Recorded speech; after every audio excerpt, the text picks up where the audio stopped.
Fé inabalável.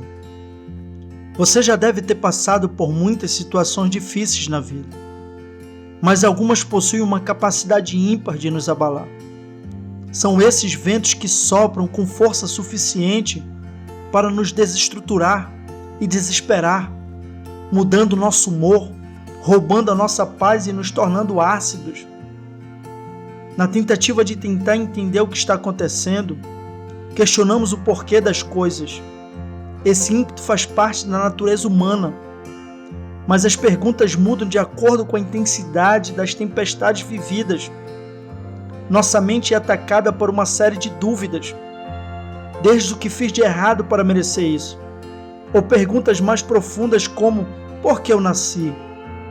Nessas situações, muitas vezes, nossos relacionamentos interpessoais são afetados. As pessoas passam a nos incomodar e tudo à nossa volta deixa de fazer sentido. Se não estamos bem conosco, não estaremos confortáveis com os outros. Por isso que só conseguimos reconhecer o valor das outras pessoas quando entendemos o nosso próprio valor. Em momentos como esses, que inevitavelmente temos de enfrentar, a fé se torna o fundamento pelo qual reconstruiremos o que foi destruído. Quando nos faltam respostas, a fé é o único meio de conexão que podemos construir com o futuro. A dor, os desafios, o medo, as batalhas, as decepções podem nos descaracterizar, até o ponto de perdermos a nossa identidade e alto valor. Nesse lugar, só a fé pode nos reconectar e redefinir o nosso destino. Em Filipenses capítulo 4, versículo 13, posso todas as coisas naquele que me fortalece. E os fundamentos da fé? Ora, a fé é o fim e fundamento das coisas que se esperam e a prova das coisas que se não veem. Hebreus capítulo 11, versículo 1. A partir do versículo, aprendemos que a fé é, antes de tudo, um fundamento, uma base, um referencial, não uma fundação qualquer, mas uma que é firme e que sustenta as coisas que se esperam, ou seja, ela oferece apoio a eventos que ainda não aconteceram, mas nos quais acreditamos. Ela reforça a esperança de que algo que ainda não existe será trazido à existência. Além disso, essa passagem mostra que a fé também nos oferece uma prova de algo que não está ao nosso alcance, dos nossos olhos. Quando a fé é genuína, nos tornamos capazes de visualizar o que ainda está oculto e de perceber coisas que longe de Deus não somos capazes de identificar. A fé capacita o homem a viver em níveis de esperança e expectativa que são incompreensíveis àquele que ainda não alcançou o verdadeiro caminho. Desde os seus primeiros capítulos, a Bíblia narra situações em que mais diversos personagens precisaram conhecer e aplicar sua fé.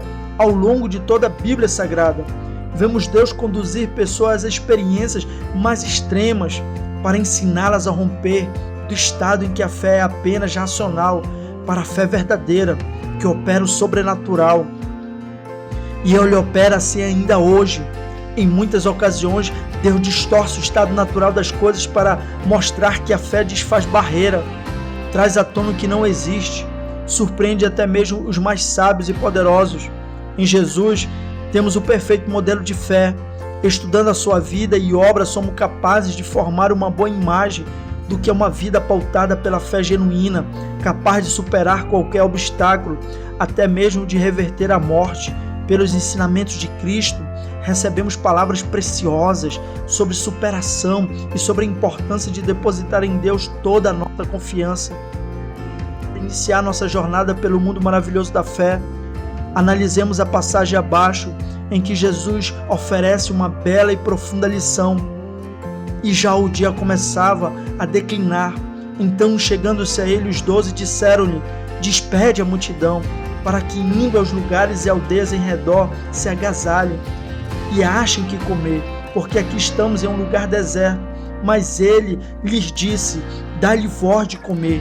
E eles disseram: não temos senão 5 pães e 2 peixes, salvo se nós próprios formos comprar comida para todo este povo, porquanto estava ali quase 5.000 homens. Lucas capítulo 9, versículo 12.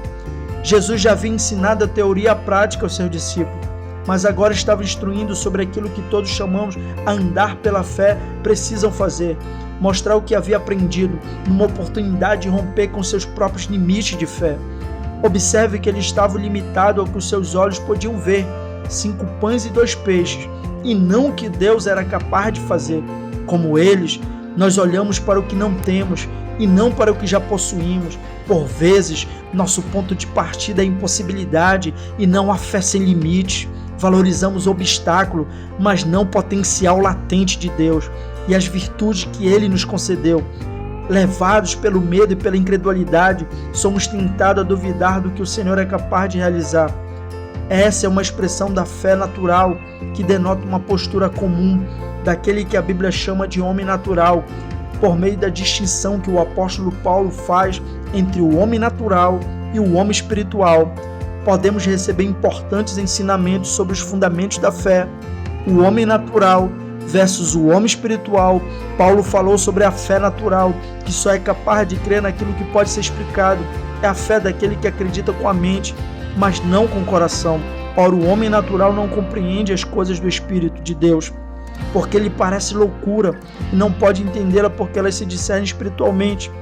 Em 1 Coríntios capítulo 2, versículo 14, porque as coisas do Espírito parecem loucura para o homem natural, porque a sua fé é fundamentalmente racional. Ela acontece no campo intelectual e termina nos limites da racionalidade humana. Por outro lado, a fé verdadeira é muitas vezes ilógica e irracional. Na mente do homem natural não poderia haver qualquer outra solução que não fosse comprar comida para todo esse povo. A fé faz conta, se alimenta de informações externas. Quando o resultado não bate, quando a conta não fecha, esse tipo de fé trava, se desespera. O homem natural não conhece as armas espirituais, por isso sua fé é limitada pela razão e as probabilidades humanas estabelecem o limite das suas ações. Porque as armas da nossa milícia não são carnais, e sim poderosíssimas em Deus para destruir fortalezas, anular os sofismas. Em 2 Coríntios capítulo 10, versículo 4. É interessante a maneira como Paulo coloca o funcionamento das armas espirituais. Ele diz que elas são capazes de destruir os sofismas. Os sofismas são argumentos ou raciocínios que parecem corretos, mas sua estrutura é inconsistente, incorreta e deliberadamente enganosa. É uma mentira maquiada propositalmente com argumentos verdadeiros. Sofismas são, portanto, informações contrárias à fé e possuem o terrível poder de construir fortalezas. Muitas pessoas vivem aprisionadas a essas estruturas. Amam Deus, gostam de escutar o Evangelho, mas não conseguem acreditar, pois sua mente está formatada por outro conceito e tradições. Elas leram tanta filosofia, se alimentaram de tantas fontes diferentes, tiraram de cada religião um pouco de que lhe convém, que misturam várias doutrinas e premissas, criando em suas mentes as suas religiões pessoais. Assim são construídas fortalezas mentais que impedem que a pessoa conheça e viva a fé genuína. Como sabemos, os olhos são a janela da alma, ou seja, o que você lê e escuta influencia a sua alma e forma o seu sistema de crença. Um detalhe importante é que a maior parte do sofisma se forma em momento de dor e aflição que lhe traga alívio. Muitos ouviram que todos os caminhos levam a Deus e fizeram desse sofisma sua convicção pessoal. Para essas pessoas, a verdade absoluta do Evangelho sobre Jesus ser o único mediador entre Deus e os homens será rejeitada. Se você acredita num Deus de ontem e do amanhã, nunca verá seu poder hoje. Se você acredita num Jesus que veio ao mundo, morreu, ressuscitou e um dia voltará, você concebe um Cristo que foi e que será, mas não um que é. É como se ele não estivesse aqui conosco no presente. Pessoas que pensam assim são freadas pelas impossibilidades humanas. Não se arriscam, pois o medo de frustração é maior do que a sua vontade de vencer e avançar. Esse é o triste retrato do homem natural, que ignora as coisas espirituais e fica imobilizado, escravo da razão e do medo. O homem espiritual, porém, não é assim, pois ele tem a mente de Cristo. Em 1 Coríntios, no capítulo 2, versículo 15. Possibilidades são infinitas, pois os limites humanos não definem tudo aquilo que ele é capaz de realizar. A mente controlada pelo Espírito não depende de coisas externas, pois enxerga e concebe apenas o poder ilimitado de um Deus Criador. O homem espiritual não impõe a si mesmo limites naturais, pois ele entendeu profundamente o ensino de Paulo quando disse: posso todas as coisas naquele que me fortalece. Filipenses 4,13. Quando a fé é depositada em Deus, tudo se torna possível, pois não há limites para a ação infinita, poder do Senhor. Que Deus te abençoe, em nome de Jesus.